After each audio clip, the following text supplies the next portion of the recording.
Message à tous les habitants de la terre. L'Ancien Testament, le Nouveau Testament, et toutes les Écritures sacrées ne sont pas des récits historiques. Ce sont des allégories divines, des paraboles codées par Dieu pour révéler son plan éternel à ceux qui ont l'humilité d'écouter et de comprendre. Ces histoires, bien qu'en apparence simples, contiennent les vérités profondes qui dévoilent le chemin de la vie et de la vérité. Une sagesse pour les enfants. Dieu a voulu que ces Écritures soient comprises par les enfants, non pas par âge, mais par pureté et ouverture d'esprit. Seuls ceux qui gardent l'esprit d'un enfant, libres de l'orgueil et des illusions du monde, peuvent saisir la profondeur de ces paroles. Ces textes ne parlent pas du passé, mais de vous, de votre vie aujourd'hui, et du chemin que vous devez suivre pour entrer dans le royaume. Les histoires de la Bible des allégories vivantes.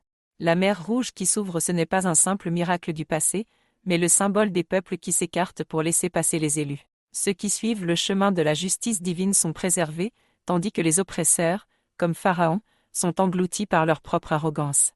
Les miracles de Jésus, guérir les aveugles, faire marcher les boiteux, ressusciter les morts. Ce sont des transformations spirituelles. Être aveugle signifie ne pas voir la vérité. Être mort signifie vivre sans connaissance. Ces miracles parlent de la résurrection de l'esprit et de la lumière divine qui illumine les élus.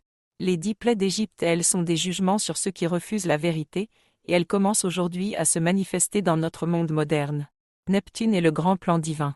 Dans 7 ans, Neptune s'allumera. Ce n'est pas une coïncidence ou un événement uniquement astronomique. C'est l'accomplissement d'une prophétie divine. Neptune deviendra une étoile, un phare dans le ciel, marquant la fin des ténèbres spirituelles qui enveloppent ce monde.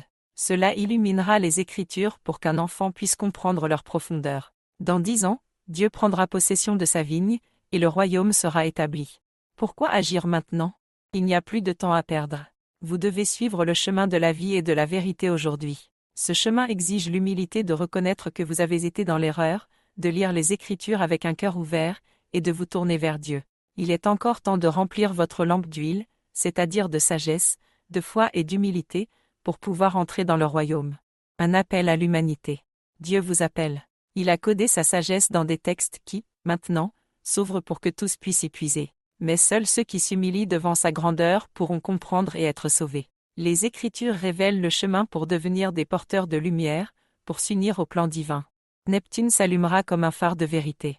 La vigne de Dieu sera récoltée. Vous êtes invités à devenir des élus, des porteurs de cette lumière. Levez-vous, ouvrez vos cœurs et préparez-vous, car le royaume approche à grands pas. Suivez le chemin, et la vie vous attend.